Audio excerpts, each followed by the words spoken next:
तो बच्चों very good morning. Class 10th आज जो है सबसे इम्पोर्टेंट चैप्टर हम लोग टच कर रहे हैं। चैप्टर का नाम है जैव प्रक्रम, लाइफ प्रोसेस। एक ऐसा चैप्टर जो एग्ज़ाम के नज़रिए से तो बड़ा इंपॉर्टेंट है, लेकिन साथ साथ में आपके अंदर एक साइंटिफिक टेम्परामेंट ज़रूर डालेगा, है ना। एक वैज्ञानिक जो अवधारणा होती है ना, वो आपके भीतर ज़रूर डालेगी। तो मैं सारी कहानी को बड़े आराम से एक शानदार लहजे में प्रस्तुत करता हूँ, आप ज़रूर इसको समझिएगा। और कोई भी बच्चा वीडियो को जो है कि बीच में जो है कि वो स्किप नहीं करेगा, आपको पूरा देखना है, ठीक है ना। तो चलो हम शुरू करते हैं लाइफ प्रोसेस। ध्यान से देखिए क्या होती है।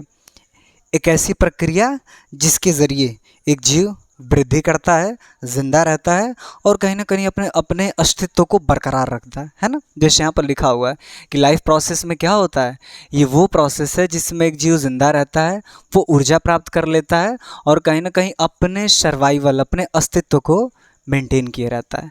तो ये चीज़ें अगर होती हैं तो हम बिल्कुल बिंदास होकर के बता सकते हैं कि इसको लाइफ प्रोसेस कहते हैं। सर ये तो जो है कि डेफिनेशन हो गई किताबी वाली, ठीक है, कोई दिक्कत नहीं। अगर ये किताब की डेफिनेशन है तो इसको ही हम बहुत दूर तक लेके चलेंगे, आपको बड़ी अच्छी चीज़ें समझ में आएंगी। जैसे मैं आपको एक एग्जांपल देता हूँ, हमारे दिमाग में बहुत सारी चीज़ें चल रही हैं, मैं आपको एक ज़रूर बताता हूँ, ठीक है। रेटिना, सुना आपने रेटिना के बारे में? 2-3 घंटे, है ना, सॉरी, मौत के 2-3 घंटे तक जिंदा रहने वाली ये जो कोशिका होती है रेटिना की सेल्स, ठीक है ना। तो ये जो रेटिना की कोशिकाएं होती हैं, जब आदमी मर जाता है तो मरने के 2 घंटे तक भी ये थोड़ी सी हरकतें करती रहती हैं। तो मैं आपसे कहता हूँ, साइंटिस्ट अब ये कहते हैं ना, करती क्या है सर ये करती ये है कि ये ऑक्सीजन इस्तेमाल करती है और उसके बाद खाना बनाती है और अपने भीतर डीएनए को छुपा करके मेंटेन करके रखती है। तो जब किसी आदमी का कत्ल हो जाता है, वो मर जाता है, तो साइंटिस्ट अब ये कर रहे हैं कि 2 घंटे तक के पहले अगर बॉडी मिल जाती है तो हम रेटिना के अंदर वो आखिरी इमेज जो खींची गई थी उसको भी हम लोग स्कैन कर सकते हैं। अगर वो आखिरी इमेज अगर आ गई तो बताइए कि बहुत बड़ा सबूत मिल गया कि नहीं मिल गया। तो सोचिए आपकी नन्ही सी कोशिका रेटिना की, वो भी लाइफ प्रोसेस कर रही है, जैव प्रक्रम कर रही है कि नहीं कर रही है, और उसी करने का तो हम फ़ायदा उठाते हैं, है ना। अच्छा, दूसरी चीज़, सर कुछ और ऐसा बताओ। दूसरी चीज़ मैं आपको बता देता हूँ कि आपने सुना स्पर्म सेल, है ना, वही शुक्राणु कोशिका, नाइटफॉल के अंदर जो सेल्स बाहर रिलीज होती है उसको हम लोग क्या बोलते हैं, स्पर्म सेल। तो कहीं ना कहीं ये जो शुक्राणु वाली कोशिका है, मैं कहता हूँ कि अगर किसी महिला का अगर मान लो रेप अटैम्प्ट हो गया, उसका रेप हो गया, मान लो मर ही गई, तो बाद में क्या होता है, उसकी अगर 2-3 दिन बाद भी अगर बॉडी मिलती है तो उसकी बॉडी में वो जो स्पर्म सेल्स है ना, वो एक्टिव रहती है, वो ज़िंदा रहती हैं। उसको लेकर के हम पूरी कहानी को फिर से छेड़ सकते हैं, सारी वारदात को फिर से हम समझ सकते हैं कि किस आदमी ने करा होगा, थोड़ा बहुत, है ना। तो कहने का मतलब है कि एक स्पर्म सेल भी ऑक्सीजन खा करके डीएनए को इंटैक्ट सेफ रखती है, और सेफ रखने का ये फ़ायदा है कि हम उससे एक महिला का जो है कि क्या कर सकते हैं, अन्याय के प्रति एक बढ़िया ठोस एविडेंस कलेक्ट कर सकते हैं। तो ये आपको समझ में आना चाहिए, स्पर्म सेल्स मैंने ये भी बताया। तीसरी, चलो लगे हाथ में फॉरेंसिक में घुस ही रहा हूँ तो एक आध बात और बताता हूँ। जैसे तीसरी चीज़ मैं आपको बताता हूँ, ये आपने सुना होगा स्किन सेल। सर सारी सेल्स के बारे में आप बता रहे हो? नहीं, कुछ बेसिक चीज़ बता रहे हैं। ये त्वचा कोशिका, हमारे जिस्म की एक एक कोशिका, है ना, धागा धागा का एक एक जो मतलब हमारे शरीर का पन्ना पन्ना जो है वो एक ही बात वो सूचित करके इकट्ठा करके रखा रहता है। जैसे मिसाल के तौर पर मैंने आपके सामने रखा है स्किन सेल। जैसे हाथापाई में मान लो कि कोई बंदा जो है कि मर गया, तो बहुत बार ऐसा होता है कि वो सामने वाले से भिड़ते भिड़ते ना अपने पंजों के नाखून जो होते हैं ना, इसके अंदर उसकी त्वचा की कोशिकाओं को समेट लेता है। तो अगर उसके नाखून को काट करके वहाँ से कुछ सेल्स कलेक्ट कर ली जाए तो इससे ये पता करा जा सकता है कि जो विक्टिम के साथ जो खड़ा था, काउंटर बेस पे जो लड़ रहा था, जो मारना चाहता था, उसकी भी कोशिकाओं की बहुत सारे सबूत मिल जाते हैं इसके अंदर। सोचो क्यों मिल जाते हैं? क्योंकि आप मर चुके हो, लेकिन आपके बॉडी की जो कोशिकाएं हैं वो कहीं ना कहीं अभी भी काम कर रही हैं, और इसी काम करने को क्या बोलते हैं, जैव प्रक्रम। एक ऐसा प्रक्रम जो जिंदा रहने के लिए इम्पॉर्टेंट है ना। अब पर अगर बॉडी मर जाती है तो क्या हो गया, ये कोशिकाएं अभी ज़िंदा रहती हैं। सर ये बड़ा काम की चीज़ आप बताएं, तो इसको मैं बिल्कुल एक तरफ कर लेता हूँ और मैं आपको एक सवाल देता हूँ, आप इस पर ज़रूर कमेंट करना, है ना। कमेंट करने के लिए आपको एक बड़ा सुंदर सवाल, सवाल ये है कि यदि, है ना, यदि साइंटिस्ट, वैज्ञानिक, है ना, यदि साइंटिस्ट किसी डेड बॉडी से, गौर से, अगर साइंटिस्ट किसी डेड बॉडी से एक सेल निकाल कर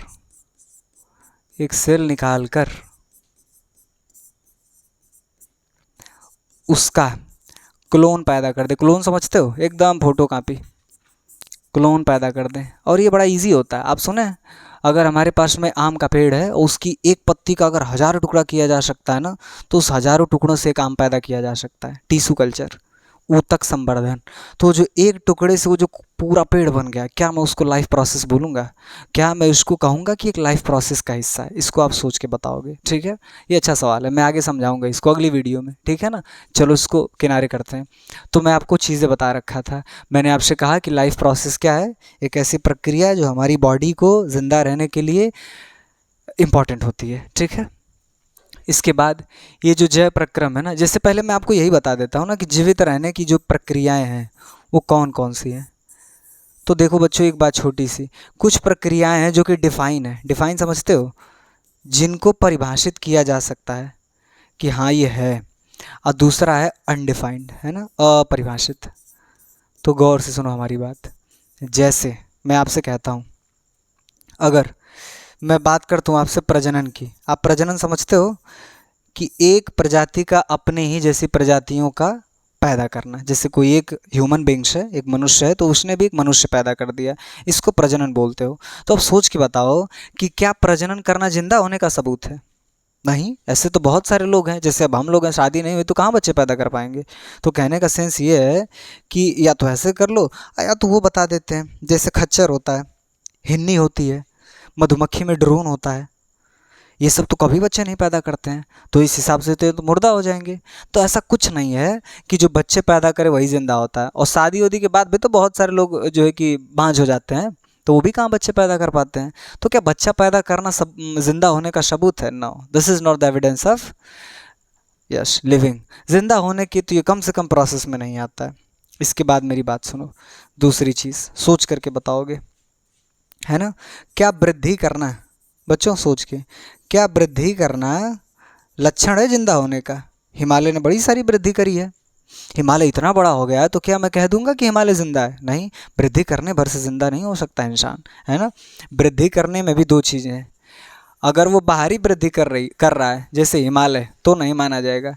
लेकिन अगर अंदर अंदर वृद्धि कर रहा है तब तो ये माना जाएगा। जैसे तरबूज के अंदर बहुत सारे गूदे पानी भर गया, एकदम वृद्धि हो गई उसकी, कोशिकाएं ने एकदम धड़ाधड़ विभाजन कर दिया, वो बहुत ज़्यादा हो गया, अब उसको मैं कह सकता हूँ। अच्छा, एक और बात है सर, वृद्धि जो होती है जो अंदर साइड होती है और उसके बाद दूसरी, ये लौटती नहीं है, लौट नहीं सकती। जैसे अगर एक बार वृद्धि हो गई तो हो गई, अब वो वापस लौट के नहीं आएगी। जैसे आपने किशमिश को पानी में डाल दिया, किशमिश को पानी में डाल दिया, किशमिश फूल गई, और उसको फिर आकर के सुबह आपने नमक पानी में डाल दिया, किशमिश पिचक गई। तो क्या इसको वृद्धि कहोगे? वृद्धि होती ना तो वापस लौट के पिचक नहीं जाती, फूल गई तो फूल ही गई, है ना। इसलिए उसको मैं वृद्धि नहीं बोल सकता हूँ। कोई लकड़ी है, पानी सोख करके फूल जाती है। पहले चट्टान तोड़ी जाती थी तो चट्टानों में हल्के से एक ठो डाल दिए जाते थे पेड़, फिर उस पर पानी गिराया जाता था, पानी जब भर करके लकड़ी को फैलाता था, चट्टानों में क्रैक आ जाता था, है ना। तो इस तरह से तो लौट नहीं सकती है। वृद्धि अगर हुई तो वापस लौट के नहीं आएगी। आप अगर 5 फुट के हो गए हो तो कभी नहीं ऐसा होगा कि आप 3 फुट के हो जाओ एक दिन, क्योंकि ये वृद्धि है, सही है। तो ये चीज़ें आपको पता होनी चाहिए। अब इसके बाद सर यहाँ आपने बड़ी अच्छी बात लिखी है, पोषण। क्या होता है पोषण? खाना खाए और उससे अपनी बॉडी को ऊर्जा मुहैया करा दिए, खाना खाए और उससे बॉडी को ऊर्जा दे दिया, इसको क्या बोलते हैं? पोषण बोलते हैं, ठीक है ना। इसके बाद देखो श्वसन, सांस लेते हो, सांस लेना भी तो है। अच्छा, साइनाइड का नाम सुना है बच्चों? साइनाइड एक प्रकार का जहर होता है, फास्ट जहर। किसी बंदे को अगर साइनाइड सुंघा दिया जाए तो मर जाएगा। क्यों? क्योंकि उसके अंदर जो सांस लेने वाला दिल बताओ क्यों धड़कता है? ये दिल क्यों धड़कता है? महबूब के लिए? नहीं नहीं, ये दिल धड़कता है माइटोकॉन्ड्रिया को ऑक्सीजन देने के लिए। अगर साइनाइड किसी को दे दिया गया तो उसका माइटोकॉन्ड्रिया ब्लास्ट कर जाता है, वो कहीं ना कहीं रप्चर हो जाता है। तो अगर माइटोकॉन्ड्रिया नष्ट हो गया तो क्या सांस ले पाएगा? बिल्कुल नहीं ले पाएगा। तो बोलो, एक प्रोसेस बिगड़ी कि नहीं बिगड़ी? फिर वो आदमी मर जाएगा। इसके बाद परिवहन समझते हो? हमारे शरीर से अगर आप खून की पाइप निकाल दोगे तो पृथ्वी को 2.5 बार लपेटा जा सकता है। सोचो, इतनी सारी खून की पाइपें हैं हमारे भीतर, और एक बार दिल के धक्का देने से कितना 67-68 पता नहीं कितना किलोमीटर की दूरी तय होती है हमारी बॉडी में। वो जनरल नॉलेज आप पढ़िएगा। तो मैं वही कह रहा हूँ कि जो टहलने की प्रोसेस है, खून के टहलने की, वो अगर रुक जाएगी तो भी प्रॉब्लम है ना। देखा है खून की पाइप में कोलेस्ट्रॉल जम जाता है तो खून पहुंच ही नहीं पाता है, हार्ट अटैक से आदमी मर जाता है, ठीक है। और उसके बाद उत्सर्जन, बहुत बार पेशाब की पाइप्स में वो पड़ जाती हैं, पत्थरी पड़ जाती है, तो कहाँ पेशाब बाहर आ पाती है, वो प्रॉब्लम होती है कि नहीं, ब्लैडर फूल जाता है, बहुत बार आदमी मर जाते हैं। पशु जो होते हैं वो छोटे छोटे, वो जो नन्हे मेमने होते हैं उनमें कितनी बार होता है वो मर जाते हैं। क्यों? क्योंकि उनके अंदर उत्सर्जन, गंदे पदार्थ को बॉडी से फ्लश आउट करना। कॉन्स्टिपेशन, कब्ज हो जाती है तो उसमें भी बॉडी जो है छोड़ नहीं पाती है गंदे मटेरियल को, तो ये भी एक प्रॉब्लम है। समझ रहे हो? तो कहीं ना कहीं ये चीज़ें आपके अंदर होनी चाहिए। अब जैसे मैंने इतना सारा नाम लिया, अब इसमें लगे हाथ मैं यहाँ पर ज़रूर बताऊंगा कि पोषण में एक चीज़ होती है जो सबको लेनी होती है, विटामिन B12। अब ये जो विटामिन B12 है, अब ये पोषण के हिस्से में आएगा। अगर आप इसको नहीं खाते हो, आपकी डेली डाइट में अगर विटामिन B12 नहीं होता है, तो आपकी बॉडी बहुत सारी चीज़ों को स्लो कर देती है ना। ब्रेन से आपके आंतों में, ब्रेन से आपके हार्ट में, ब्रेन से आपके तमाम सारे ऑर्गन्स में सिग्नल बहुत तेज़ी से नहीं जा पाता है। तो देखिए, अगर आपके विटामिन B12 लेवल को अगर कम देखा जा रहा है, मतलब प्रॉब्लम है, आपका बॉडी एक्शन स्लो हो जाएगा। तो सोच लो बच्चों, उत्सर्जन भी, अब आंतों पर अगर नहीं दिमाग काम करेगा तो क्या आंतें काम करेंगी, खाना को आगे डाइवर्ट करेंगी? नहीं कर सकती हैं। स्लो हो जाएगा मूवमेंट, पाचन डिस्टर्ब हो जाएगा। तो कहने का मतलब है कि ये तमाम सारी जो प्रक्रियाएं हैं वो पौधों में भी होती हैं, हमारे अंदर भी होती हैं। सर हम चलते हैं यहाँ पर, आप बता दो, अच्छा लगेगा हम लोगों को, है ना। चलना, चलते हैं हम, चलना, बिल्कुल चलते हैं सर, पौधे चलते हैं। बिल्कुल देखा है कभी कोई पेड़ निकल रहा होता है तो बरजा और जा जाता है तो उसको बाईपास करके निकल जाता है ना। तो कहीं ना कहीं चलना, तो सर बस भी चलता है, गाड़ी भी चलती है, तो क्या उसको जिंदा बोल देंगे? यही तो मैं कह रहा हूँ कि चलने का मतलब है कि अंदर से वो फीलिंग आनी चाहिए। हाँ तो सर ड्राइवर अंदर ही तो बैठा होता है, नहीं ऐसी बात नहीं है, ट्रिगर करना पड़ रहा है। कुछ बॉडी में चीज़ें ऑटोमेटिक चलती हैं। तुम सो रहे होते हो, तुम्हारे फेफड़े जो है कि ऊपर नीचे हो रहे हैं। नन्हे बच्चे को देखा है, उसको छुओ, ऊपर नीचे उसका फेफड़ा हो रहा होता है। तो क्या वहाँ पर बताना पड़ा है क्या? ये धरती पर इतने सारे अभद्र एकदम गधे पगले हैं, पर बताओ किसी को जो है कि खाना पचाने में दिक्कत होती है? अगर उसको खाने के जूस का पता नहीं है तो मान लो कोई पागल जा रहा हो, उससे पूछ दें कि चलो हमको गिनाओ कि पाचन में कौन कौन सा जूस पाया जाता है, वो गिना पाएगा? नहीं। पर खाना तो उसका भी पच रहा है, क्योंकि उसके जानकारी से थोड़ी पच रहा है। तो जब भीतर कोई ऐसा बैठा हो जो चीज़ें ऑटोमेटिक किए जा रहा है, उस जगह मैं क्या बोल सकता हूँ कि वहाँ चलना हुआ, अब वो ज़िंदा होने के लक्षण में आएगा। तो मैं जाते जाते आपको छोटा सा मैटर बता के जाता हूँ कि क्या ज़िंदा होने के लिए बस यही चीज़ें ज़रूरी हैं या फिर इसके अलावा कुछ होता है? मेरी बात ये कैमरा भी सुन रहा है, और अगर यहाँ कोई बंदा बैठा होगा तो वो भी सुनेगा। तो बताओ दोनों में अंतर क्या? वो दोनों तो सुन ही रहे हैं।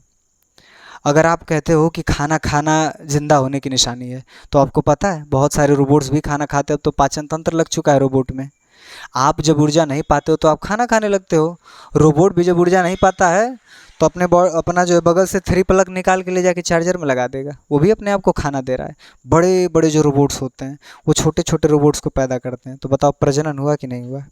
उसके बाद अगर आपको लगता है कि दिल का धड़कना अगर ज़िंदा होने की निशानी है, तो रोबोट्स के अंदर भी हार्ट लगाए जा चुके हैं, उनके भी दिल धड़कते हैं।